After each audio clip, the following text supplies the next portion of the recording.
It's Friday, August 19th, 2022. I'm Ashton Ellett, and I'm here with another installment of the Two-Party Georgia Oral History Project, sponsored by the Richard B. Russell Library for Political Research and Studies at the University of Georgia. I'm joined here today in Burlington, Vermont by Mark Pendergrast. A native of Atlanta, Georgia, Mr. Pendergrast is the son of the late Brit and Nan Pendergrast. He earned his undergraduate degree from Harvard University in 1970 and a Master of Library Science from Simmons College in 1975. Mr. Pendergrast worked as a teacher and librarian before shifting careers to become an author and independent scholar. He has written more than a dozen books, including For God, Country, and Coca-Cola, The Definitive History of the Great American Soft Drink and the Company That Makes It, and City on the Verge, Atlanta and the Fight for America's Urban Future. Thank you so much, Mr. Pendergrast, Mark, for inviting us to your home here in beautiful Burlington, Vermont, to talk about your parents, their political activities, and activism, as well as your own insights into the subject. We really do appreciate it. Well, thank you. I wonder if we could begin. You were born in Atlanta, so what do you remember about growing up in Atlanta in the 1940s, 50s, and 60s? What was the city like? What was your neighborhood like? Yeah, I was born in 1948, which was the same year that they got rid of the last of the streetcars in Atlanta. So the end of an era. I grew up where they briefly had buses with overline, sort of trackless trolleys with the overhead wires connected to electricity. I grew up in two different homes. One was on Putnam Circle near Chastain Park until I was about 5. And that was a home that my oldest sister loves and thinks is the real place that we should have stayed. And I have very fond memories, but they were my earliest memories. Sure. But we lived up on a hill. We could walk to the Chastain Park pool. We would go and play in the sprinklers on the lawn, the huge sprinklers that went while my parents played tennis. And we would go in the backwoods and camp out sometimes, and sometimes it rained on us. But I basically, and then we moved to West Paces Ferry near Westminster, near the corner of Nancy Creek Road and West Paces Ferry Road, and right down from a steep curve, which we called Dead Man's Curve, which unfortunately was true some of the time. It lived up to its name. Yeah, we would hear a crash. Not very many people died, but I think some did. Anyway, I grew up going to Margaret Mitchell Elementary School, which had a big, huge portrait of oil painting of Vivian Leigh in the being Scarlett O'Hara. Oh, sure. In the gym. It was, of course, all white. Right. At that time. It's mostly by the time my parents were volunteering to teach kids there, it was all black. Interestingly, pretty much because they were busing them in. Right. Anyway, I grew up in a very privileged neighborhood. West Paces Ferry Road was nicknamed Coca-Cola Row because of all of the executives who lived there or near there. And my mother was an interesting person because she came from a very wealthy Jewish family. The Schwabs. The Schwabs and the Kaisers. Her mother was a Kaiser. And she quite deliberately decided that she was going to be as different from her mother as she could be. Her mother was very Catholic. even though she was in fact Jewish. This is something that through my research I discovered many years later. And it was something that my mother did not know, because her mother was, or she claimed not to know it. And the fact that I am technically Jewish because of my mother being wholly Jewish is interesting, because I didn't know any of this Right. until I was an adult. And so I guess what I'm saying is my mother was at the same time very liberal, loved botany and taught us all about the woods and took us for walks and taught us to sort of be peacemakers and environmental activists from a young age. Right. On the other hand, she was a snob who really liked living on West Paces Ferry Road, and liked the fact that she could get away with saying some things because, oh, that's just crazy Nan Pendergrast, but we know her and we know her family and things like that. So it was an interesting way to grow up. And we had a maid named Willie Mae Pewsley who came to work for us when I was about 4. Okay. And stayed with us the entire time I lived in Atlanta. So she made the move from Chastain Park to West Paces Ferry along with you. Yes. Okay. Just for the 1 year. Sure. Yeah. Pretty sure that's true. And I called her Nee because I couldn't pronounce Willie. And Nee is who she became. And so she was sort of a second mother to me. And she made our evening meals before she went home. So and we had an ironing lady named Elizabeth, another black woman. And on my way home, I would talk to all the yard men minding these gigantic lawns, and they were all black. So despite the fact that my parents, both of them, were very much into the civil rights movement, and that my mother was very active in a group called, and helped us begin, something called Help Our Public Education, after the Brown versus Board of Education Hope Incorporated. Yeah. decision in 1954, it was very unclear whether the Georgia public schools were going to remain opened. Massive resistance. It's a huge argument about it. And so they had something called the Sibley Commission. John Sibley, who was a major character in my Coca-Cola book because he Trust was Company of Georgia. he was also the lawyer for Coca-Cola and for Robert Woodruff for many years after Harold Hirsch stopped doing that. And so, ironically, my brother John testified before the Sibley Commission when he was a senior at Westminster, a private school that had no black students in it at the time, in the late 50s. In fact, Westminster did not integrate until 1967, which is another story. Yeah. I actually was going to write a history of Westminster. I was sort of semi-commissioned by them to do it, but I think they said that they didn't have enough money for it because of the 2008 recession, which happened right when I was finishing my initial research. But I suspect it was because of some of the things that I unearthed that I intended to write about. This is jumping all over the place. Oh, no. But in 1960,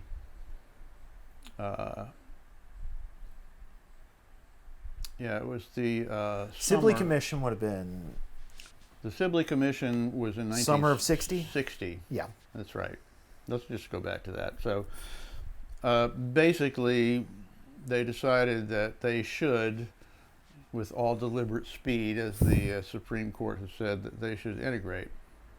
But the schools did not, in fact, integrate uh, until the late 60s. One of the things I found was that one of the ironic results of not only the schools but the parks and the swimming pools and the golf courses Right. integrating was the hollowing out of this center of Atlanta, not only by white flight but by black flight. This wonderful, vibrant Auburn Avenue lifestyle was destroyed by the interstate going through it, but it was before that. It was beginning to be destroyed because you didn't have to go to a black business anymore. Right. You could go to Rich's. You could go to the Miami Buffet. You could go to any of these places. It's like the irony of the Negro baseball leagues after Jackie Robinson, Larry Doby, that you had a vibrant economy, or a microeconomy, I guess, that no longer had a reason for being, so to speak.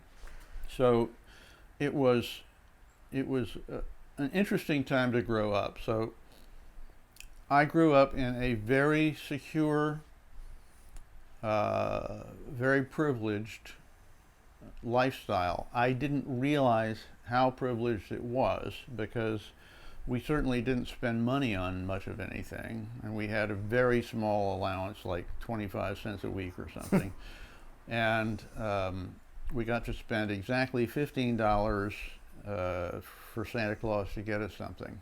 I remember because one year I desperately wanted a gold-looking plastic tuba, and it cost $15. And everybody thought I was insane to spend all of my money on this, but when I was in 4th grade, that's what I did. I got this plastic tuba.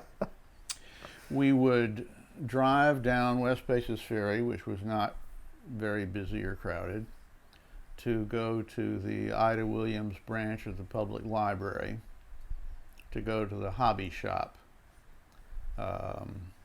and we could eat at the Seven Steers. I would sneak out of Westminster, where I went when I was in 8th grade. After I went to Margaret Mitchell through the 6th grade, and then I went to Sarah Smith for a quote gifted program for a year, and then I went to Westminster. We all 7 of us went to Westminster for only our high school years. Right. So, you know, I guess what I'm trying to say is I grew up thinking that this was just the normal way of life.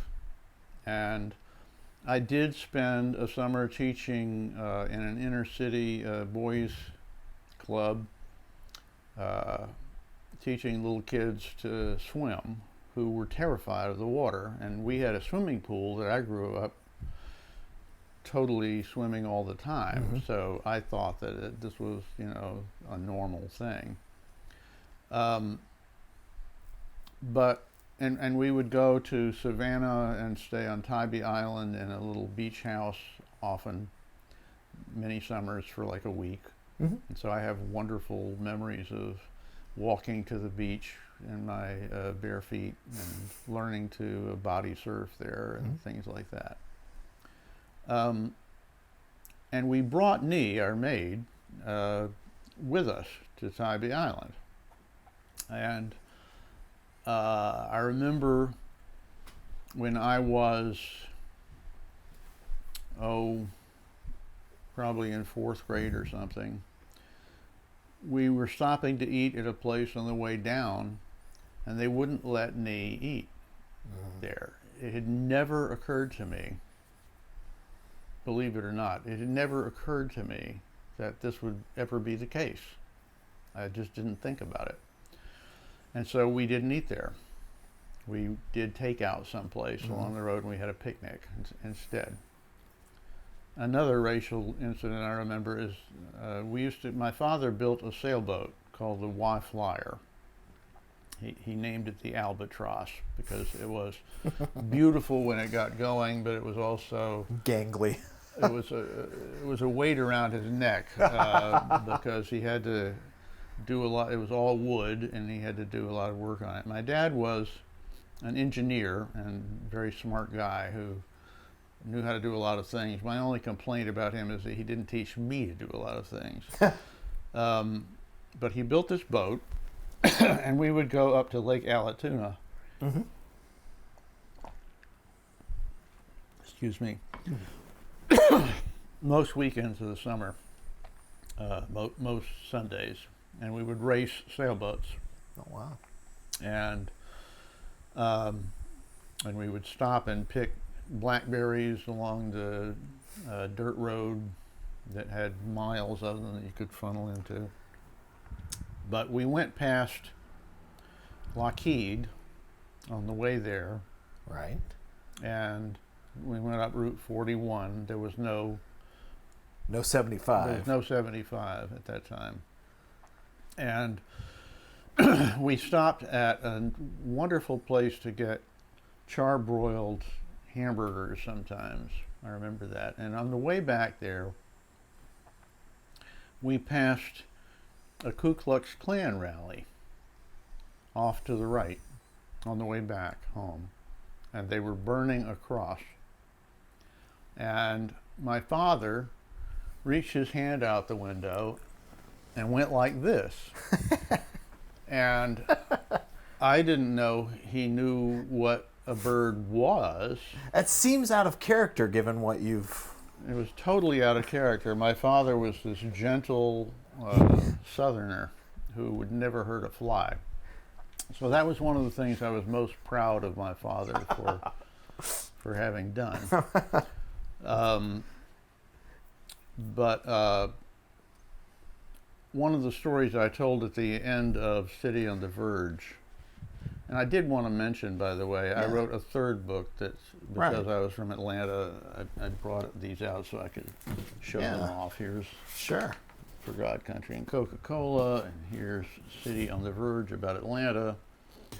Here is Inside the Outbreaks, which is about the Epidemic Intelligence Service, which started in 1951 as part of the CDC and is ongoing to this time. And incredibly timely book. They're sort of disease detectives. So when they interview people, like they just interviewed Ali Khan on public radio yesterday, and he's one of the people that I got to know and interviewed at some length for the book. And when he's talking about how the CDC used to have this wonderful reputation, I wrote all about that, and they did. So I hope that they get it back because they certainly have. They didn't do very well in the early days of the pandemic, and then they allowed Donald Trump to go in there and say absolutely insane things at the CDC. It was the most embarrassing thing I've ever seen in the state of Georgia. Well, there are a lot of embarrassing things in the state of Georgia. But anyway,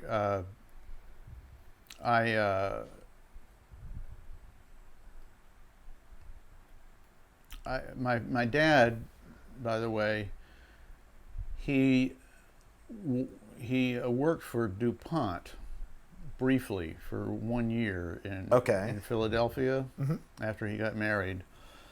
And I'm pretty sure that my mother just didn't like it. Didn't like DuPont, didn't like Philadelphia. Didn't like Philadelphia. She wanted to move back home. Understandable. Well, my mother's father was named Robert W. Schwab, and he was known as Boss. That's what they called him, Boss. All right. And he was the president of the Southern Spring Bed Company, which is now the Mattress Factory Lofts. And it was on Hunter Street, which is now MLK Boulevard in Atlanta.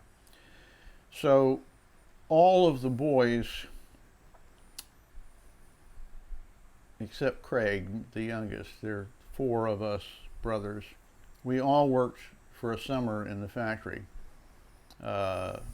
And that was an interesting experience because it smelled like Cotton, and we grew up where we would go and we would bounce up and down in the display room on top of the Oh, well, of course. I mean, yeah. the mattresses and everything. It's only natural. And I remember, walking up these metal stairs to see Dad in his office, and he was wearing his white tie, white shirt and tie and everything. So when I get confused sometimes between who told what story, but my memory is that I was working for most of that summer in Conyers, Georgia, building a new plant. Okay. I started out helping, being a welder's helper, but then they wanted me in the main factory. Mm-hmm. And it smelled like cotton motes and oil, and I'm sure that it would not pass muster with the EPA nowadays. But then I worked with a black kid who I became friends with. I can't remember his name. But most of them were sort of middle class or lower middle class white folks. Mm-hmm. One of whom was quite overweight, named Peanut, and another one was named Lloyd. And I remember I was desperate to prove myself and to do a good job. And I remember them telling me, "Stop bulling." And I said, "What? Stop bulling? You're going to get don't do this work so fast. You're going to get us in trouble." Set the bar too high. yeah, you don't want to do that. That's a bad idea. So it was an interesting experience. But there was a point for me telling you this. And, I remember, yeah. So one of them, at one point, I somehow or other ended up saying, "My daddy works here." And one of them said, "Your daddy don't work here. Your daddy here to make sure we work." So that sort of got me to thinking too. But anyway, what happened was my father, who was an engineer, went back and worked for his father-in-law, boss, Robert W. Schwab, who did not tell him what to do. When he first got there, he said, basically stroll around the grounds and figure out the lay of the land. And my father told me it was one of the worst times in his entire life, because he desperately wanted to feel useful. That was his whole modality in life, was to be useful and to work hard. And he didn't quite know what to do. But at this time, it was during World War II, and the company was trying to figure out what to do. So they were beginning to make car seats instead of mattresses. They were making things for the Army. They were making machine gun links, which my dad was essentially a conscientious objector during World War II. He tried desperately to get out of it, and they were finally going to allow him to be a medic or something, when it turns out that he couldn't hear in one ear, and he had nearly died of scarlet fever as a child. And so when they finally got around to doing his physical, he got out of it that way. But he was not in favor of the war, so I asked him, I said, "Dad, how could you make machine gun links?" Because they were making things out of this wire. And he said, "We had to make a living." And, that's what we had to do. But anyway, my dad figured out that they were throwing out some of the metal from making the spring beds and from making the car seats and from making the material for the war. And so he began to design display racks which would hold Gulf oil products as well as Coca-Cola products and Dr. Pepper, and in later years even, God help us, Pepsi. But that's how my dad got involved with Coca-Cola. My mother, let me back up again. It turns out my dad's father was named J.B. Pendergrast, Sr. Okay. My dad was J.B. Pendergrast Jr., Brit. And J.B. I knew very well, and he was a pharmacist Okay. in Little Five Points, which is how my father ended up investing in some property there that came from his dad having bought it. And that my brother is now managing a lot of property that sort of got parlayed through different partnerships in Little Five Points. So JB served Coca-Cola. Okay. And in 1914, there was a big lawsuit called the Coca-Cola Company versus Coke, K-O-K-E. And they were trying to, this was one of many, many, many lawsuits that kind of defined patent law and products in the United States in many ways for years. A guy named Harold Hirsch was the lawyer who mounted these cases for many, many years until, as I said, John Sibley took over from him. And so they called my grandfather to testify in this case in 1914. He was 28 years old. And they said,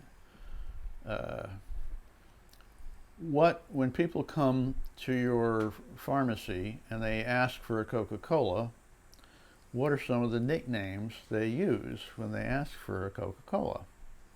I said, well, some of them ask for a Coke, which is what they wanted him to say, because they wanted to say, people understand that if they're going to ask for a Coca-Cola, if they ask for a Coke, they want a Coca-Cola. They don't want this ersatz drink. They don't want K-O-K. They don't want K-O-K-E. We need to put them out of business. But he also went on from there and he said, they also ask for a dope, or a shot in the arm. In fact, the sign language for Coca-Cola is this or was this, showing a hypodermic needle. And that's because Coca-Cola used to have coca leaf extract in it, which has cocaine in it. That's where cocaine comes from. The company will not want you to ever say that Coca-Cola had cocaine in it, but it clearly did. What they mean is that Coca-Cola didn't have white powder put into it. The literal. Which is true. They never put white powder into it. It was an all natural product, and it didn't have a whole lot of cocaine in it for that reason, but it did have enough so that if you had 5 glasses in a row, which some people did, I found when I looked it up in newspaper articles from 1886, when Coca-Cola was invented, they did. So anyway, JB was friends with Robert Woodruff, who took over the company in 1923 as the CEO. Took over from Candler? Well, the Candler family had sold the company to a consortium headed by the Trust Company of Georgia and Ernest Woodruff, who was a big mover and shaker there. Mm-hmm. And so Ernest Woodruff was a notoriously commandeering and money pinching guy who did not want his son to grow up with a silver spoon in his mouth. And so he deliberately had his son fired from different jobs to teach him humility, it turns out, when he was younger. But when the company took over Coke, and when this consortium, a syndicate, took over in 1919, it was just at a time when the price of sugar was shooting up after World War I. Right. The company had made a big bet by buying a huge amount of overpriced sugar, and as it was coming from the Philippines or wherever they were growing it from, the price collapsed. Uh-oh. And the company was left with all this overpriced sugar. The company also tried to change the contract that Asa Candler had signed. This is all going back into the Coke story again, but the bottlers refused to go along with this, so there was this huge civil war. And what eventually happened was that at the age of 23, the board elected to get Robert Woodruff, who was a truck salesman for White Motor Company and doing very well at it. And they brought him in, and Robert said, "I will do it on one condition, and that is that I really am the boss, and that you can't, my father cannot have anything to do with the decision making. I don't want to work with my father. I don't want my father to have anything to do with this." There's only going to be one Mr. Woodruff at Coke. And he did, although his father continued to worry that his son was a screw up and a ne'er-do-well and was never going to really do well. So, but Robert and JB were friends, and Robert told him that he should buy Coca-Cola stock in 1919 when it went public, and to get it at a cheap insider price, which he did. And unfortunately, JB, when he decided to build a big house out on his country property on Briarcliff. Country property on Briarcliff. Oh yeah, my dad told me about how they used to have to drive the cow out from Washita in Little Five Points out to their, along dirt roads up to Briarcliff. And so that became sort of the Pendergrast clan area on Briarcliff, which is now being made into Pendergrast Farms, and there's a Pendergrast Park where my Uncle Bob lived.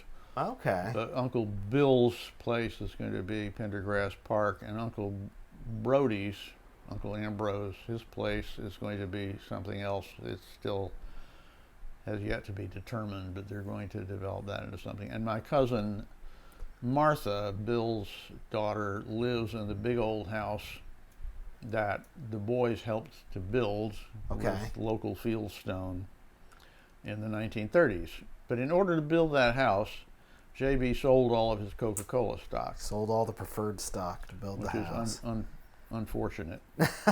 The other connection with Coca-Cola in the family, aside from Dad making display racks from them and JB making a lot of money from buying the stock and being friends with Robert Woodruff, they used to go down to, they had a fishing club, I can't remember the name of it, down in Florida, and they used to go fishing together, so they were buddies. But my mother swears this is true, so I was never quite sure of whether her stories were true or not, but she said that her mother, Helen Kaiser, was very beautiful, she was in her younger years, and that Robert Woodruff and Robert Schwab, both of whom subsequently were named boss, that they were outside the Kaiser home, and that Robert Woodruff said that he was going to go and propose marriage to her, which he did, and she turned him down. Oh. And so he came back out and said, well, you better go. And so this is how, according to my mother, she married Robert Schwab. So years later, my mother was going to Vassar, which she never graduated from, but she became a professional Vassar semi-graduate. A Vassar. She was very proud of having gone to Vassar. And she got various of her children to go there. But she was feeling very, very homesick when she was first going up there. And she sat with this very nice lady. And so she was crying and sobbing, and the woman was comforting to her and very kind. And it was Nell Woodruff, who was married to Robert Woodruff, and they didn't have any children. Right. And so, according to my mother, Mrs. Woodruff, she stopped sobbing and said, "Oh, thank you so much." And she said, "Well, my dear, you know, you could have been my daughter. Oh. Or you're like my daughter," or something like that. So that was an interesting piece of family lore. So how did your mother and father, it sounds like you're describing two families that were very privileged. Very different. Okay, so the Schwabs would have been sort of a society family, and the Pendergrast more, not necessarily comfortable, but not of the same social status as the Schwabs and Kaisers. Okay. That's correct. So one of my mother's great stories was that when when you're going to get married, the families come together for this dinner, and Granny, Ruth Hodnett Pendergrast, who was married to J.B., came and said to Helen, and she was very sweet and very smart, Granny was, and very well read. But she also, I think she knew what she was saying. She said, "I remember going into a store and you coming in and with the chauffeur having driven you, and you came in and the lady said, That's Helen Kaiser. She's the most beautiful and the richest young woman in Atlanta," or something like that. And it was a showstopper of a conversation. It was like, what do you say to that? Yeah. Yep, that was me. But yeah, they got to know each other at one of the debutante parties. One of the reasons that my mother didn't want to be Jewish, I'm quite sure, is because she liked being a debutante. And they would go to all these parties and they would have a dance card. Sure. And my mother was quite beautiful, and she loved flirting and dancing and whatnot. She swears that she and my father did not even kiss until they were engaged, that she didn't kiss anybody, that they didn't make out, they didn't do anything. That this is why I do not trust my mother's story. But my dad was this tall, skinny guy who was about 4 years older than her. Okay. No, 3 years older than her. She was born in 1920. He was born in 1917. Okay. So 3.5. But they had a wonderful time. She met him when she was 14 years old, and they would sing together in the car. And they would laugh, and they would dance, and they had a good time. But she had a good time with a lot of boys. And finally, she said, I realized when I was about 17 that I could not live without Britt Pendergrast, that that he was the one. And so they'd known each other for a long time. I'll show you an interesting picture. At the age of 19 or so, and here's my mother at the age of 16 or so, and her older sister, Frances, had already had a child, nicknamed Mickey. That's Mickey. So my mother's father, who was a very good photographer, took this picture It's a great of photo. them. And I'm very fond of the picture. I don't know if is it too shiny? Can you see it okay? Yeah. So Where was that? What beach was that? I believe this was in Tybee Island. Okay. That's a great photo. I have another picture that my grandfather, whom I never knew, he died before I was born, Boss. Yeah, so boss. And he took a picture down on Robert Woodruff's plantation, Itchaway, of a black sharecropper family looking out of a window, which is quite a remarkable picture, I thought. So I didn't know any of this stuff growing up. I only ended up writing this book because my high school friend Brant Davis was Ovid Davis's son. Ovid Davis being Mr. Woodruff's His fixer. public relations person. And Brant was and is a very good friend.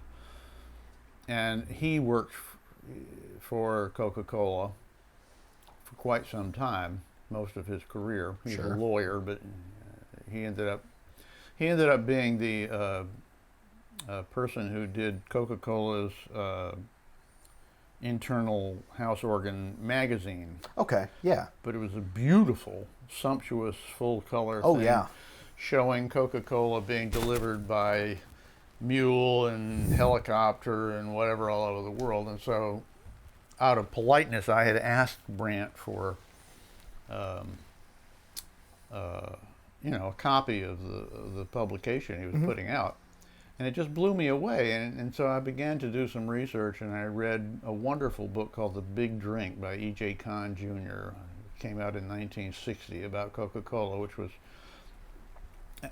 basically his New Yorker articles. He wrote for the New Yorker for many, many years. And that book had the story of the technical observers during World War II, the Coca-Cola men who were given officers' uniforms and sent at government expense overseas to begin bottling Coca-Cola behind the lines during World War II. And they were called Coca-Cola colonels informally. So I read this chapter and I thought, holy shit, Coca-Cola is, at the time, it was the world's most widely distributed product, and it was the second best known word on earth after okay. I'm quite sure that's not true anymore in the age of Google and Facebook, but it was true at the time I was doing that research. And so I thought, So I read all the books about Coca-Cola I could find. And they were interesting, but they were most of them were pretty much public relations type books. They were all kind of puffy. And so the more I looked into it, the more fascinated I became with the real history, a lot of which was somewhat controversial, like the fact that it had cocaine in it. And I discovered that I discovered some fascinating stuff about John Pemberton, the guy who invented Coca-Cola. He was wounded in one of the final skirmishes of the Civil War. In fact, after Appomattox, they hadn't heard about it, and he was living in Columbus, Georgia, and I guess the word hadn't gotten down there, so he was slashed across the stomach. And his life was saved by a money belt or something that he had. But because of that, he began to take morphine to ease the pain, which many, many veterans did. Right. And he became a morphine addict, which I discovered from my research of some of his later partners who discovered that he was a morphine addict after they had become partners with him and said it was not good. But Pemberton was also very well read and a real scholar and scientist about a lot of things. He was mostly a patent medicine maker. He made something called extract of Stillingia and globe flower cough syrup. Cures what ails you kind of stuff. And he made these out of local products by and large, but then as steamships began to be more and more popular and you could get people coming from further away, he became very interested in coca leaf, which in the 1880s had basically been declared a wonder drug. Many people were offering cocaine lozenges or coca leaf lozenges, etc. But there was a very, very famous product at the time called Van Mariani. And Van Mariani was made by Angelo Mariani, who was a Sicilian but who had set up in Paris and made a Bordeaux wine infused with coca leaf, more coca leaf than what Coca-Cola had, and it had alcohol. So it was. I bet it was potent. I bet it was stuff. popular. And he specialized in getting celebrity endorsements from the likes of Sarah Bernhardt, Pope Leo the 13th. And William McKinley, and lots of people loved Van Mariani.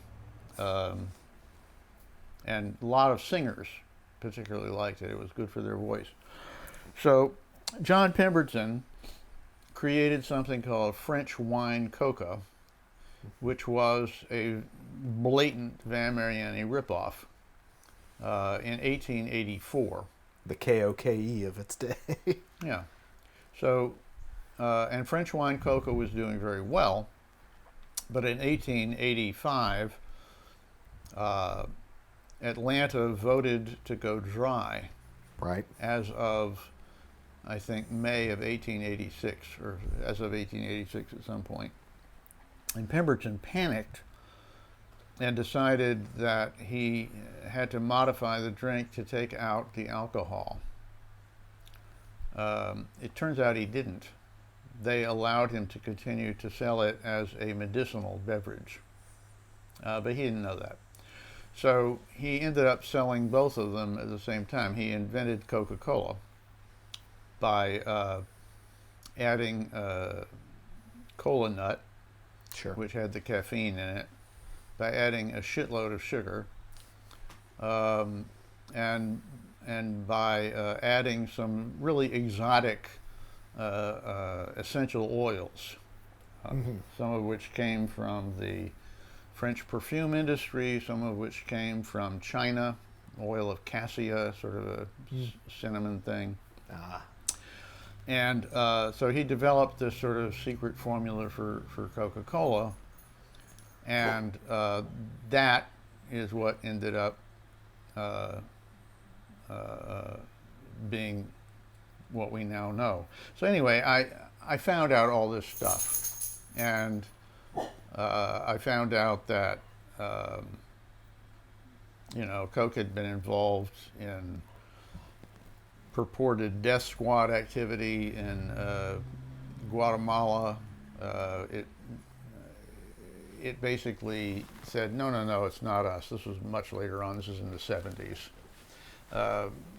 Their bottler was owned by a right-wing Texan who did not like unions, and they were trying to unionize, and so the union people ended up getting shot. And Coca-Cola said, well, that's not us. That's our independent bottler. We can't do anything about that. And of course they could, and they did eventually once it got to be enough of a stink. So there have been all kinds of things like that. There was a subsequent book to yours, Citizen Coke, I believe, that sort of touches on the sort of global, and especially Latin America, South America. Right. They were accused of doing the same sort of thing in on Colombia, which I also ended up writing about that. They were also accused of depleting the water aquifer in places in India. I tried very, very, very hard to be even-handed about all this stuff and to give Coca-Cola its due. Right, as a native son of Atlanta. For various things, but because I found the Coca-Cola formula, an original version of it, in the Coca-Cola archives and didn't tell them, and then put it in the book. How did that go over? That did not go over well. And, you know, in many ways I regret it.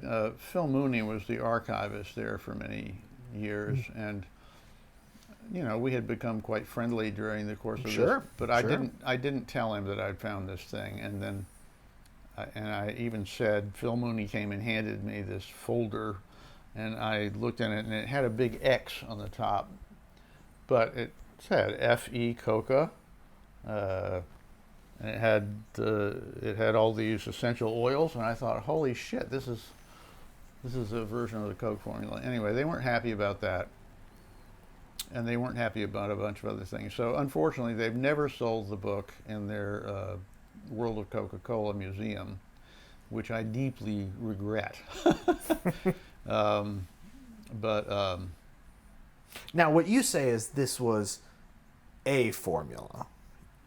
You never purported to say that this is what we can walk down to the Shell station and pick up a Coca-Cola today. What you said is this was a version. It was a version of the original formula, and the original formula is still essentially what they use, but it's not the same thing. They cut the amount of caffeine in half in sometime after this big lawsuit they had in 1911, where the government was suing Coca-Cola for having a deleterious added ingredient, which was the caffeine, and they were also ironically suing them because they did not, in fact, have a whole coca leaf in it anymore. They had taken out the cocaine, although they were still using the rest of the coca leaf.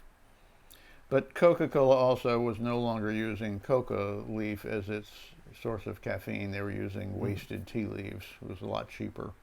Well, and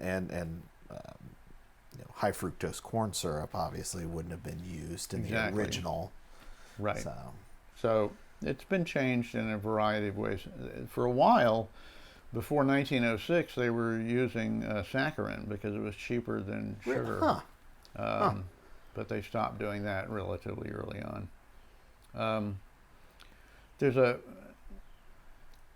group that's putting out a podcast about Coca-Cola that just irritated the hell out of me because they sent me they wanted me to advise on the accuracy of what they had, and it was so over the top and so anti Coca-Cola, and a hit piece, basically. It was like a hit piece, and it was made by very young people who they used a lot of colloquial terms about, they talked about Van Mariani. They didn't, most of it was correct.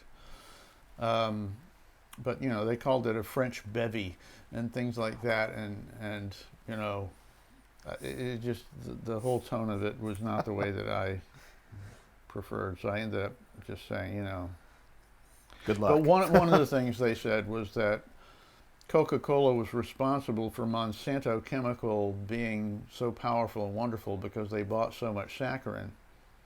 Maybe that's true, but I certainly didn't run into that. I know they were using some of it before 1906. But, they were saying, and then they made Agent Orange, and so Coke is responsible for all these depredations during World War II, et cetera. So I just thought it was a way overreach. This is sort of sensationalized. Yeah, sensationalized. But anyway, I really, really had a wonderful time doing all the research for the Coca-Cola book and finding all these old court cases. Yeah.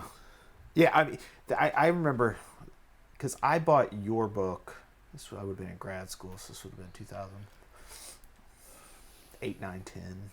So I bought your book and Rick Allen's book at the same time.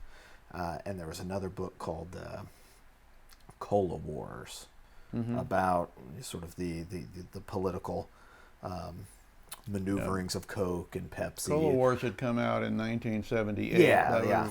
Jizzy, and that was one of the ones that was not totally a puff piece. Yeah, it was really because I was trying to get into the Coke. Coke was a Democrat soda, and Pepsi was Republican, and some of that is although Ronald Nixon Reagan ended up and liking Diet Coke, right? But yeah, the whole story about Nixon and Nixon being friends with Don Kendall and during the kitchen debate in 1959 when he was the vice president, and he managed to get Khrushchev to drink a Pepsi on camera and saying how delicious it was by telling him that this Pepsi is made here in Moscow.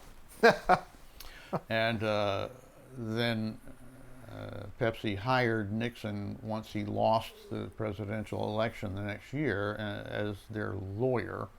Right, because he would have been in New York at the Mudge law firm, I guess. And they groomed him, basically, and sent him around the world and helped him get elected 8 years later. So Nixon was extremely helpful to Pepsi, getting them in exclusively into Russia for quite a few years. Right. And Coca-Cola had refused to go into it because they were afraid that as the patriotic American drink, that if they allowed it inside the Soviet Union during the height of the Cold War, that it would really be bad for their market. And Pepsi didn't care because they were second place and they'd do anything. So it's interesting. Did you ever watch that film 1, 2, 3 with Jimmy Cagney? It's a Billy Wilder film, and it was made in 1960, and it was all about Coca-Cola. You ought to watch this film. It's very funny. But Cagney plays a Coca-Cola bottler in Germany. Okay. Who wants desperately to get into East Germany and into the Soviet Union. And so he tries to convince the boss, who is clearly Woodruff, to do it, and Woodruff won't do it and tells him, no, we can't do it because of this, this, and this. And at the very end of the film, Cagney pulls something out of a Coke vending machine and holds it up with horror, and it's a Pepsi. And I actually got to interview Billy Wilder. Oh, wow. Who said that Joan Crawford had gotten on his case about this. Joan Crawford was married to Al Steele, who had defected from Coca-Cola and was, during the 50s, was really driving Pepsi to be a real contender with Coke for the first time, really. And so Joan Crawford said, "You can't do that. You've got to put Pepsi in there somewhere." So that he said, "That's why I put that final scene in there." But yeah, Coca-Cola has been very much involved in not just American politics but world politics with the the Arab boycott, because the story. Well, you read my book, you said. Oh, I have to tell you that Rick Allen and I ended up doing research at the same time, sitting across from one another in the Coca-Cola archives. And, we were friendly, and I said, "Well, what are you doing?" And he asked me what I was doing. I said, "I'm researching a history of Coca-Cola. What are you doing?" He said, "Oh, I'm researching a biography of Robert Woodruff." And I said, "Oh, good. They'll be really complimentary books. That's great." And then just as I got my contract, I learned that he had a contract to write a history of Coca-Cola, not a biography of Robert Woodruff. And so he and I were in a dead heat to try to get our books out early. And my book came out a year before his. Mm-hmm. In a way, I wish it hadn't, because then I ended up in subsequent editions. He had stuff I didn't find. Sure. I had stuff he didn't find. As is the nature of historical research. And so I included some of his in my later editions. You were talking about Coca-Cola and its politics nationally and internationally. What about in Georgia? What sort of influence did Bob Woodruff and the Coca-Cola Company and the Coca-Cola bottlers wield in Georgia and in Atlanta, I guess, in particular?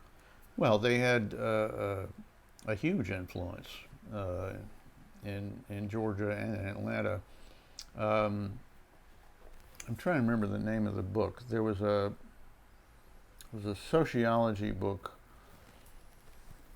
that came out pretty early on, like in the early 50s. Mm-hmm. I want to say, it's been so long now. It was a guy who went around interviewing everybody in Atlanta, including William Hartsfield and Robert Woodruff and a whole bunch of other people. And he compared Woodruff to basically being at the center of a spider web of influence, where nobody did anything in Atlanta without Robert Woodruff's say-so. And it was named Floyd. Yep. I was putting together Atlanta Associate. I was like, it's like Floyd Hunter.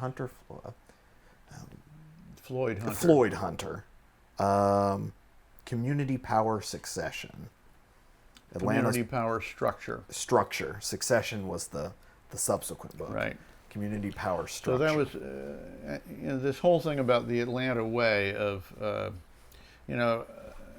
Robert Woodruff comes out smelling like a rose in most Atlanta history.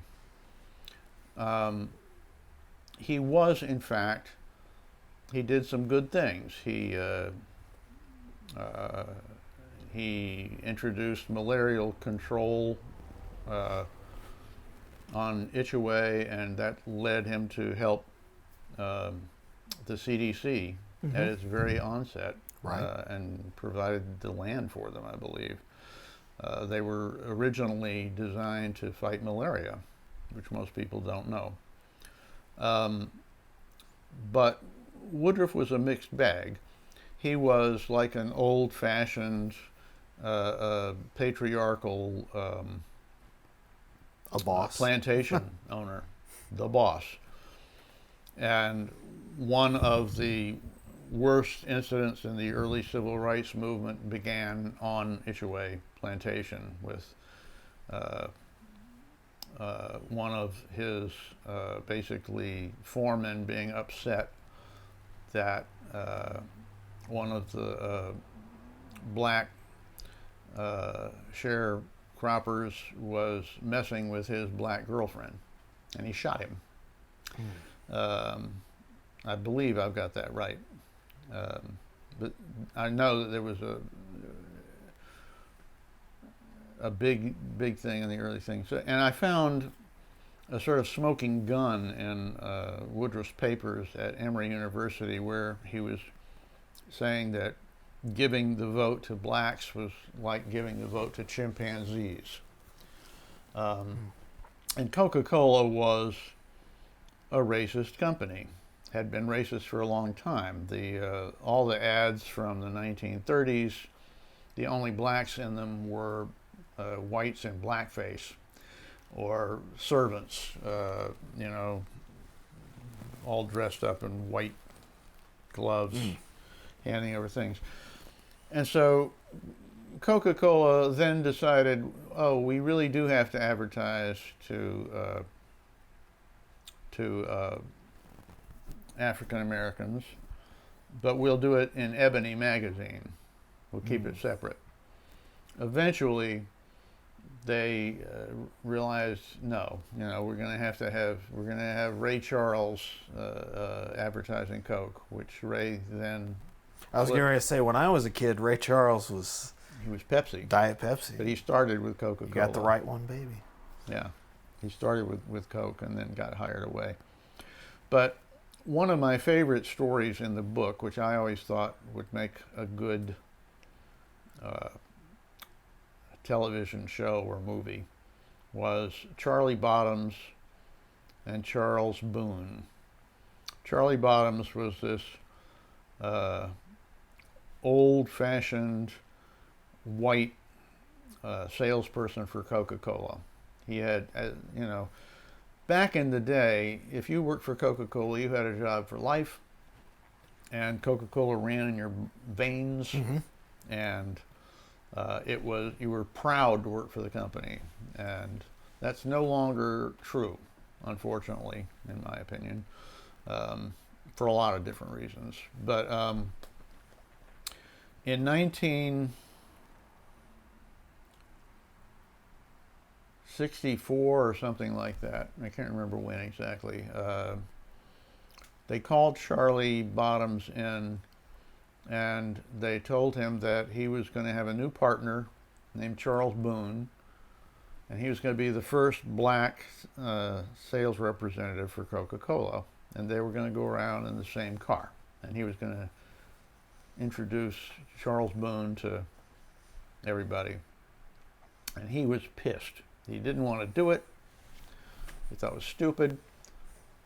He found out they were paying Boone more than he made, or something, or equal to him, and he'd been working there for many years. But Boone bore a remarkable resemblance and sounded a lot like Martin Luther King Jr. He had a real presence to him and a real dignity, and he became a very, very devoted Coca-Cola man.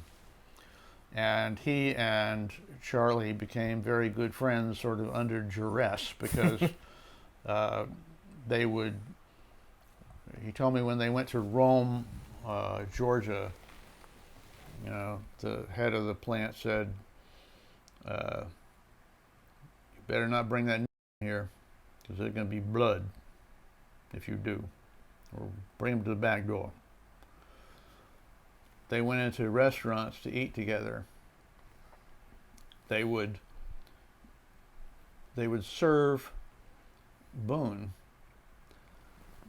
at least in one of the cases, but then they would say, oops, and dump Charlie, the white guy's food in his lap. Say, oh, I'm so sorry. They would call them in their hotel room in the middle of the night and said, we're going to kill you. You'll be dead by the morning. Don't you? So it was an enlightening experience for him. But Coca-Cola basically, and Robert Woodruff, was pragmatic. Right. And so when Martin Luther King won the Nobel Peace Prize, which I think was in 1965 or something like that. 64, I believe. But I think they had the Right. event for him in January of 65. Nobody was going to go to a dinner for him. And Robert Woodruff let it be known through Paul Ashton, who was the CEO at the time, that you will go to this dinner for Martin Luther King. And Paul Ashton is going to go to this dinner. And so but they did it not out of principle particularly, but out of pragmatism. They wanted Atlanta to look good, the same way that when Atlanta integrated, they prevented it wasn't Birmingham, it wasn't Little Rock, but it was also de facto, and it was also not true integration, which didn't come for many years. Anyway, it's interesting. And then when King was assassinated in 1968, Robert Woodruff happened to be in the White House drinking with his friend LBJ. And I've heard Tom Johnson tell this story. And he called back to Ivan Allen, and he said, the eyes of the world are going to be on Atlanta. I'm going to send the Coca-Cola airplane to get his body, bring it back. We're not going to spare any expense on this. You're going to make this a huge, huge deal in Atlanta, and Atlanta's not going to burn. And so, we owe him for all of that. My point is that it's a mixed bag. It's complex. It is complex. And then Coca-Cola continued to have racial issues and problems for years afterwards, including lawsuits that they lost for not giving equal treatment to their black employees, etc. So, well, I don't know how much you followed it recently, but Coca-Cola was the target of some backlash, especially in conservative circles, over cultural issues, voting rights issues, and the term on social media got thrown around, woke-a-cola, for taking those stands. So would you say that they can't win? Coca-Cola can't win, basically, because if they hadn't done that, then everyone would have gotten on their case. I'm trying to remember. It was over.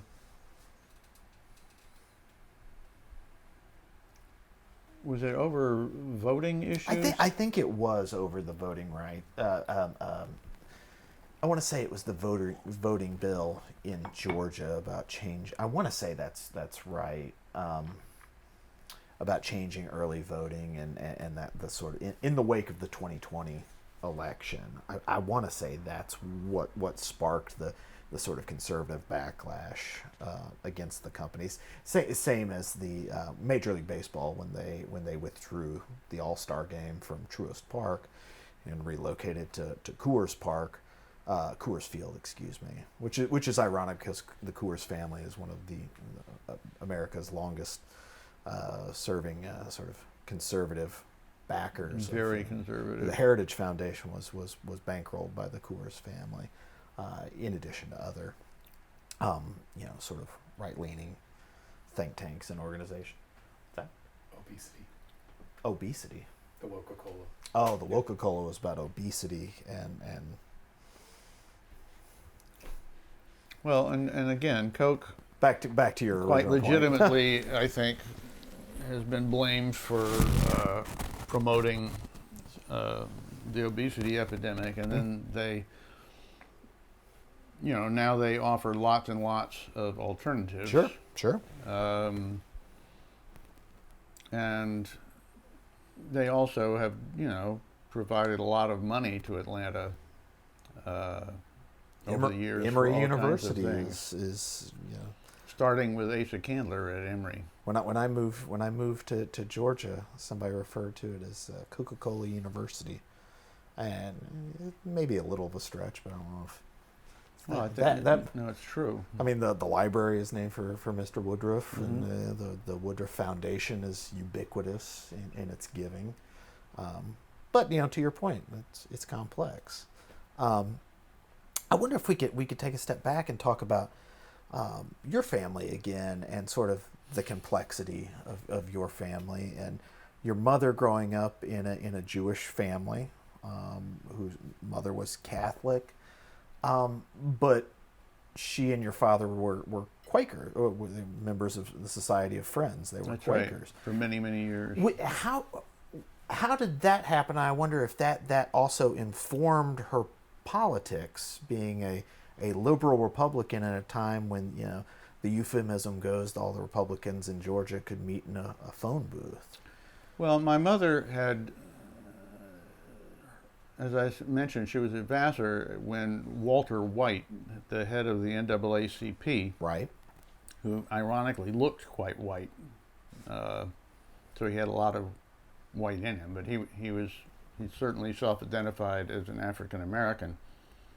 He came and gave a speech about how horrible Georgia was and how he would never live there again, and how he had been there during the 1906 race riot, which I didn't know anything about growing up. I'd never heard of the 1906 race riot in Atlanta. Even up until my generation, it was not same with we were talking about the Tulsa Race Massacre on the way over. That was just Right. not something that the general public. No, nobody knew about it. No, So I wrote about that in some detail in City on the Verge, and so anyway, Walter White gave this speech, and my mother went up to him very naively, this cute little 18-year-old or whatever she was, and said, "Mr. White, it's been a long time since 1906. This was like 1938 or 39, probably. Not long enough. And you should come back, and Atlanta's not so bad." And he said, "I tell you what, you go back and see how great it is. You get in touch with the NAACP back there. I can introduce you to the folks there," because he was the head of it. "And you see how much it's changed." And she did, and she became one of the first white members of the NAACP in the early 1940s, of the local organization, and began to try to work for some kind of equality, or at least modification of racial issues. And that's how she became a Republican, I think. What did her family and your father? I assume your father was extremely supportive. Yes. What about their families? Was there any blowback? Not that I'm aware of. Certainly not from Dad's family. They were all liberals. That I'm aware of. I know that his older brother Brody was a big liberal, even though he was in the Navy. But no, I don't think they had any blowback. In terms of this Jewish heritage, by the way, in 1920 they lynched Leo Frank, and I believe that is when, well, I know it's when many Jewish families in Atlanta stopped being Jewish. They didn't go to synagogue anymore, and about half of the Jews left the city entirely. It was a really, really, really big deal. And the German Jews who had come over much earlier, as my family had in the 1851, they looked down on the Jews from the Eastern European shtetls who came during the pogroms, like Fiddler on the Roof. Odessa and the other. And so my mother, once I finally got her to talk about all this, said that she remembered her grandmother talking about all these coming in from these low-class Jews. She called them she's Jewish. This is Ida Schwab. So it was a mixed bag there. So they felt that they were really assimilated and they weren't like these other Jews. But Mimi, Helen, my other grandmother, she had basically decided to she went to she went to an early iteration of Westminster in 1906 or something, or 7. It was right when that race riot was. It's called Washington Seminary. Mm-hmm. And then she transferred to a convent school in Connecticut. So she really was, in many ways, raised Catholic. And the only reason I found out, I asked Mom about this when I discovered that the Schwabs were Jewish. And this wonderful story that she told me about how her father had a convertible. And he came home one night for dinner, and he said that he'd been driving one of his business associates in Atlanta that afternoon, and the guy was going on and on about how he could just smell a Jew, he could just smell a Jew. And,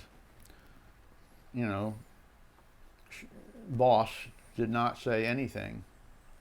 But at dinner, he made a joke out of it, and he said, I guess it was a good thing I had the top down in my car. Dark humor. Yeah. But my mother also said that her mother, my mother was much more comfortable in the servants' quarters down in the basement, where I can't remember their names now, but the black servants lived in their house, and that she loved going down there. Johnny was the name of the guy. And Johnny, at some point, killed another black guy in a bar fight and was in jail. And boss went down and got him out, because you could do that. As long as he didn't kill a white guy, that was fine. And so my mother told the story of how they would be driving down the street, and there was a chain gang, and a bunch of them said, "Howdy, Miss Helen. Howdy, Miss Helen. How are you?" And my mother relayed this as another, quote, ha-ha funny joke. Well, it's not a ha-ha funny joke. None of it was a ha-ha funny joke. But my mother ended up being, and saying she always knew that it was terrible the way blacks were treated from a child, that she was much more comfortable with blacks. But in a lot of ways,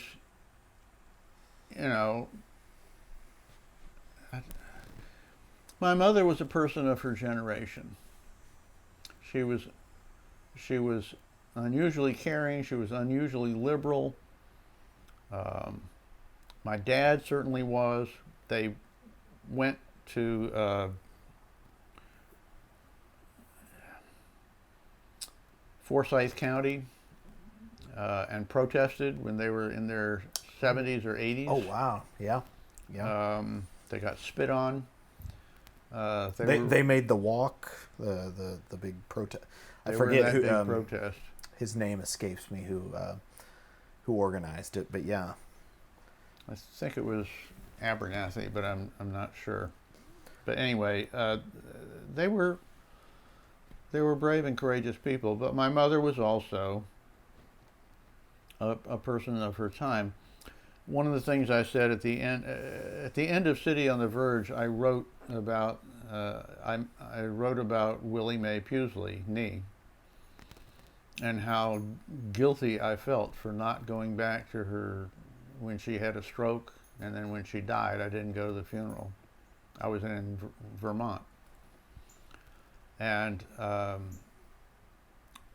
but I did research and found out probably where she lived. And I went to her house, which was just around the corner from where Martin Luther King lived when he was assassinated on Sunset Boulevard, I believe it's called. and it was the last standing house on the block. And it was, when I went back to Atlanta a few months later, it had been demolished. But that's where she lived. Anyway, my mother told me that she had some big civil rights leader come for dinner. It was a minister, a black minister. I can't remember who it was. It might have been Julian Bond or somebody. But anyway, she had somebody, a big deal person, come to dinner, and Nee refused to serve them. And she didn't understand this. It really bothered her. She said, after all I've been through, I said, Mom, and she said, I didn't even know that she was a member of the NAACP until later on. She told me, and she knew I was a member. She knew I was doing all this with all these people. Why wouldn't she serve him? I said, Mom, because she didn't want to look subservient. That's why. Duh. And she was, upset. But, I grew up hearing her answer the phone and say, this is maid of Miss Pendergrast. This is maid of Miss Pendergrast. That was how she would answer the phone. She didn't say, hello or whatever. It was, Or and even she had a Pendergrast residence. and she had a white uniform Oh, that she changed into, and she had her own bathroom. It was just like the Help. It was quite similar to the Help, except that as far as I know and as far as I knew, she really was a member of our family. My mother said that when she was in the hospital in her final days, that she told them she had 7 children, but that was us. She did have a son who had died young, and she had a husband who had fled, but I didn't know any of this. right. I knew nothing of it. I just took for granted that she was there for me. And when I would go to play at other, at David Branch's or Brant's, or everybody had black maids. It was just part of your lived It experience. It was the way that I grew up. And now they're mostly Mexicans or Hondurans or whatever. So, tell me about, obviously, you would have been a teenager when, your mom and father, I suppose, left the Republican Party. What drew them to the Republican Party in terms of politics and issues that were important to them in the 40s and 50s? Well, in the 40s and 50s, they were surrounded by Dixiecrats. So everybody was a Democrat and was a racist. So if you were progressive, you were Republican. And my mother genuinely liked Eisenhower. And she wasn't wild about Nixon, but she didn't think he was horrible. Have we ever met anybody who was wild about Nixon? And in 1960, she campaigned for Nixon. She did not like Jack Kennedy at all. She didn't like his accent. She thought he was on the make all the time, which it turns out he was. But she didn't like Kennedy. She didn't like LBJ either, as a matter of fact. But she switched, and she was campaigning for LBJ, and she was called to the White House as a white Southerner who had been a Republican who had switched over and was going to be for him. And she just thought he was gross and obnoxious. And she said, and he put his hands on people and he said, I need your hip. I need your hip. And she just thought, I can't remember. And Mrs. Roosevelt said, don't you think he's positively Lincoln-esque? And my mother said, oh, God, no. And she liked, personally, she met with Barry Goldwater when he came to Atlanta, Yeah. who drank very heavily and who was Old Crow. very charming, and she liked him, but she was never going to vote for him, and she held her nose and voted for Lyndon Johnson. The irony there is, and that's in the irony with Barry Goldwater generally when it comes to his stance on civil rights and his vote on the '64 Civil Rights Act, is that the Goldwaters, the Goldwassers of Phoenix, had been members and funders of the NAACP and had helped desegregate Phoenix. I didn't know that. Yeah. But obviously his political stance was enough to overcome your mother's personal admiration of him, or at least, She just thought he was charming. thought he was a nice guy. Yeah. Charming in a way that she clearly did not find LBJ No. charming. I can imagine, because your mother was a very small, dainty person, Right. and LBJ was physically large as well as in terms of his personality. So I'm sure that may have had something to do with it. But you asked how they became Quakers.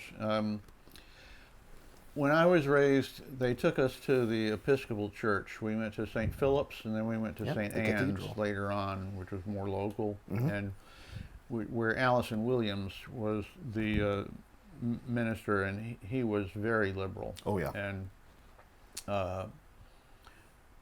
but at some point, they got to know John Youngblood, who was an early Quaker and an early activist. Yeah. And so it was in the 60s, I believe, and it was when the Quaker meeting was over on Fairview Road. And that was the first time I ever swam with blacks, was with John Youngblood, and this was a big deal. When would that have been? 1965, 64, something like that. And so I ended up going to a Quaker meeting with my parents for many years. And I don't think my mother, I think both of my parents were either atheists or agnostics.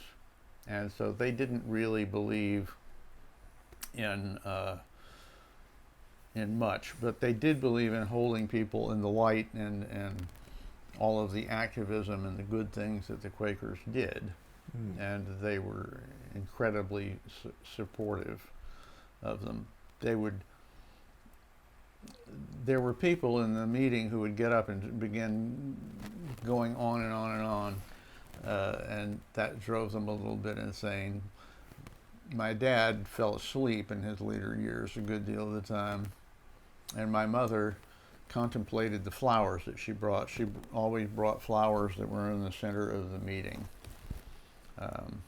And there are a lot of wonderful and good people at that meeting who became friends of mine and who helped me with my research for both City on the Verge and Inside the Outbreak. Mm-hmm.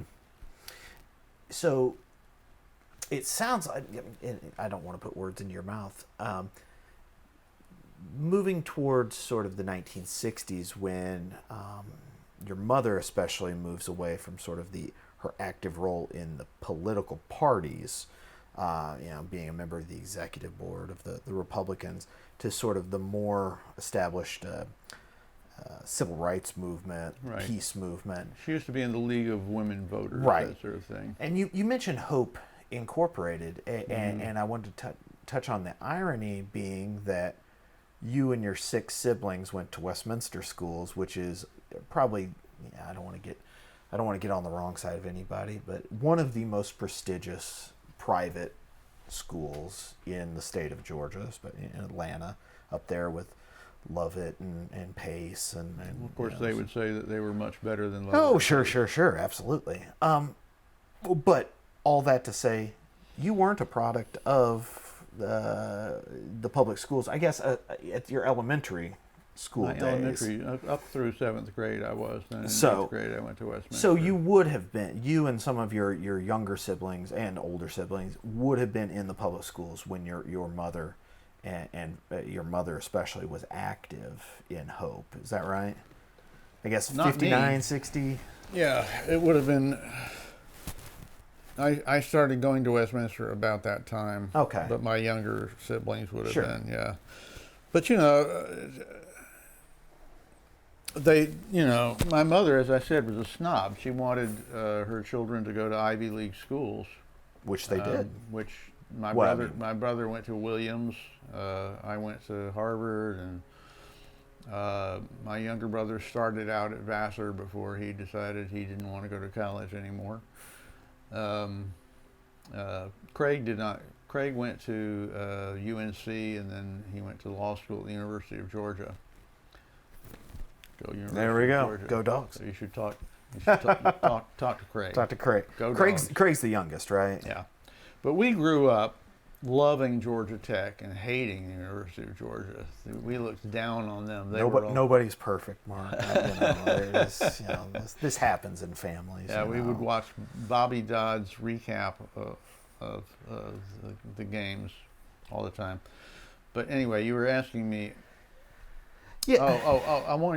About Westminster. I did want to tell you this story because I discovered it. It was, I think, it was in '66, right after I graduated. Okay. Pretty sure, or it might have been '67. But a young woman was admitted to the boarding school, which they had at the time, for a summer session. Okay. And she had very good grades. She was from South Georgia someplace, and she showed up, and she was black. Nobody knew this. And she was the first black who ever attended Westminster, and to their credit, they did not send her home. But they had a complete conniption fit and didn't know what to do. A bunch of the parents had a conniption fit. They would not let her stay in the dormitory with the other students. She ended up staying with the middle school principal and his family, and it was a very unpleasant experience for her, and she cried a lot and was miserable. Because of the social isolation, the ostracization. Social isolation, the ostracism, the way she was treated. It was Chris Stevenson, and that was the origin of, they tried to have a faculty council because some of the faculty members were extremely upset that they were not consulted about this. And they'd been trying to get Westminster to integrate for years. My mother had been trying to get them to integrate for years. But when they tried to start this faculty council, Dr. Presley, who in many ways was like Robert Woodruff, I would say. He was in his own way very pragmatic and liberal, but was not truly liberal. So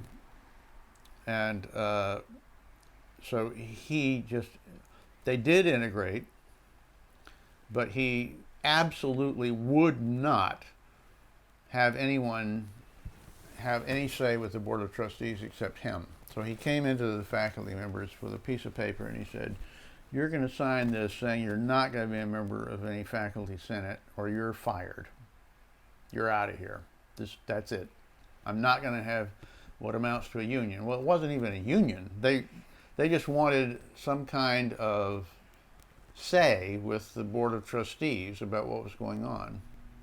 And that was how my favorite teacher, Jim Peck, was fired. It was because he refused to sign this piece of paper. And I heard the same story from a variety of people. Emmett Wright told me this, and other people. So that was one of the stories I was going to have in this non-existent history.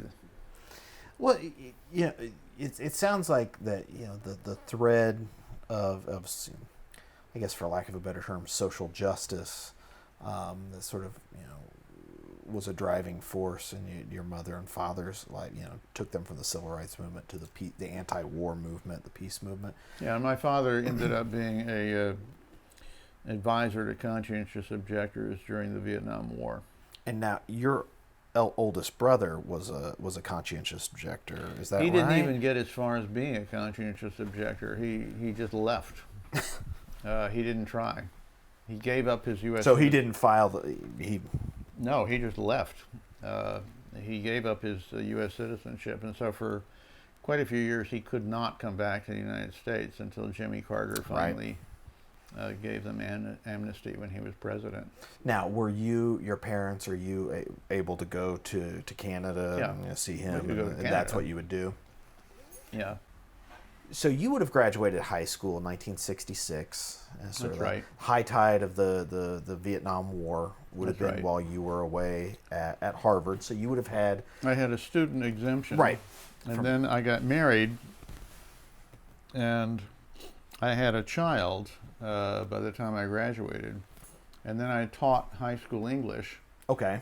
And I got an exemption for that. But then, I had to go do my physical, and I told them I wanted to be a conscientious objector, and I went through this whole rigmarole with my draft board in Georgia, and they wouldn't let me. And so then they had the draft lottery. Right. Do you remember your number? It was high number. It was 350 something. Oh, wow. So I lucked out. And otherwise, I would have joined my brother in Canada. I was not going to go to the Vietnam War. I never would have done it. But I was fortunate in that I didn't have to. Right. Well, you were a teacher, became a librarian. I guess the last thing I want to consider is how you made the decision. We've talked so much about your books and your work. How did you decide to make the leap from professional educator to professional writer and researcher? Well, I always thought that I would be a teacher. I wanted to be a teacher. I got frustrated with the public school system, which was very conservative at the time. And where would that public school system have been that you were talking about? I was at Brockton High School in Massachusetts for 2 years, and they had race riots, they had bomb scares, they had anti-war demonstrations. I remember going to see Dick Gregory speak. I think it was in Bridgewater, at Bridgewater State. And I went up to him afterwards and I said, "You should come to Brockton High School and give a talk." And he laughed at me and he said, "There's no way they're going to let me in there." So I basically was very young and very outspoken, and they did not renew my contract after the first 2 years. So then I went and taught at a private school on Cape Cod, which I really enjoyed, but I couldn't afford. And so then I came up here to teach elementary school in Stowe, and I really liked children, but I was not cut out to be an elementary school teacher, I don't think. So it is. I speak as a spouse of a first grade teacher. It takes a special kind of person to manage an elementary school classroom. Yeah, so then I decided I would go back to library school because I really like books. Yeah. And I thought I could sort of teach that way, and I did for about 10 years. But I got sort of bored. And I got this idea to write the book about Coca-Cola, and I had an agent, and I worked really, really, really hard on doing a book proposal for it. And it was frustrating because it kept getting turned down by everybody. Almost all of the major publishers turned it down. One of them said, "Mr. Pendergrast has already told us more than we ever want to know about the soft drink in his book proposal. I can't imagine wanting to publish his book. So that was very upsetting. And the way I ended up getting the contract with Scribner's, which was the original contract, was that I had written an article for Vermont Life magazine about the town of Windsor, Vermont. And I had met a charming old lady named Bertha Frothingham, Bert. Well, that isn't a great Vermont name. I just don't even know. And she lived in this beautiful Victorian house in the middle of town and gave me tea. And the reason that they were having me interview her was that her mother had written a little play called The Knave of Hearts, which was put on in the park, Paradise Park in Windsor, back in, I can't remember, 1919 or something.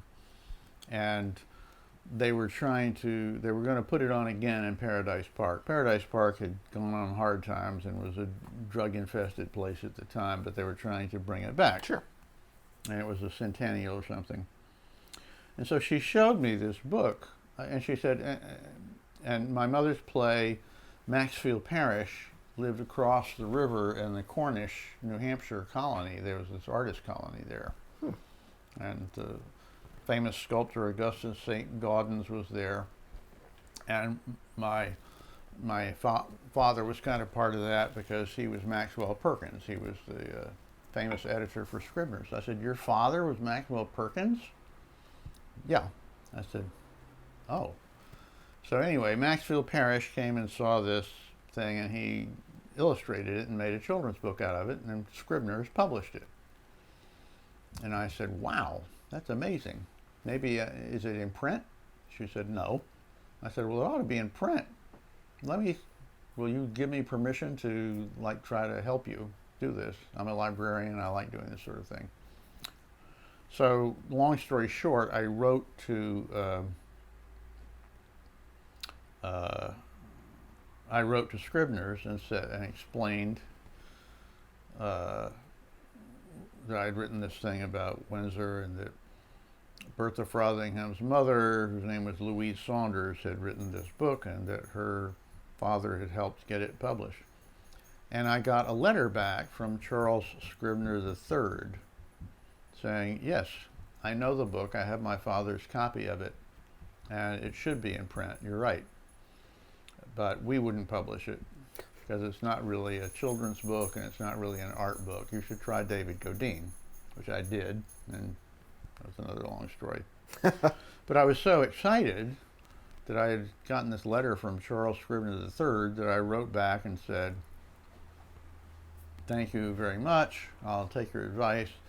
But I also am a writer, and I've got this book proposal about Coca-Cola, and would you take a look at it?" And here it is. So I sent it back to him, and he called me in the library with his patrician voice and said, "Hello, this is Charles Scribner III. I've got your book proposal here, and it's wonderful. We're going to publish it. We want to publish it. But, we'll have to go through all the steps and go through your agent and all that stuff." So that's how I got that. So that's a good story. That is a good story. Well, Mark, I wanted to thank you. Is there anything else you'd like to record for posterity before we pack up and head back south? Well,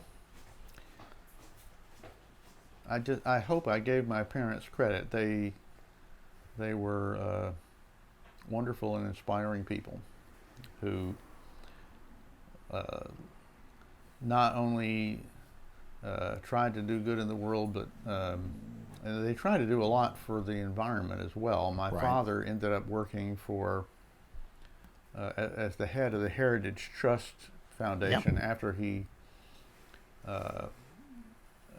the factory went under, basically. He got a job with the Carter administration trying to save unique either cultural or environmental areas he tried to save. So Is that how we got Wormslow?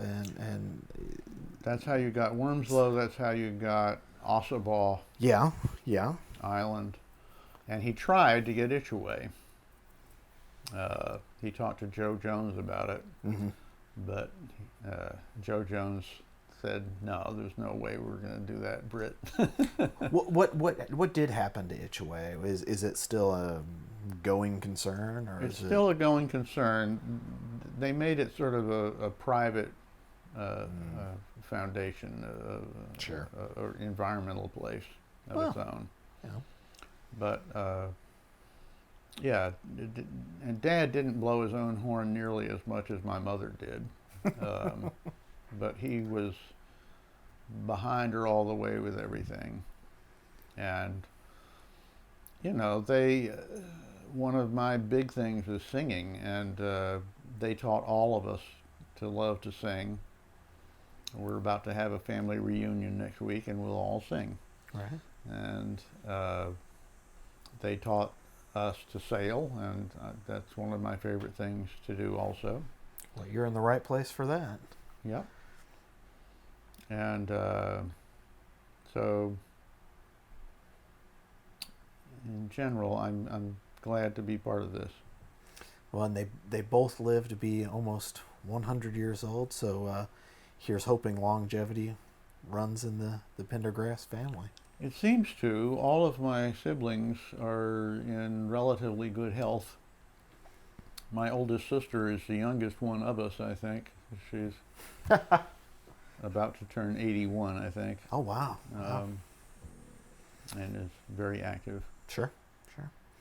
Well, Mark, thank you very much on behalf of the Russell Library and the University of Georgia, and thank you for inviting us into your home and inviting us up to Burlington. It's been a great experience, great to get to know you and hear your story. Well, thank you very much.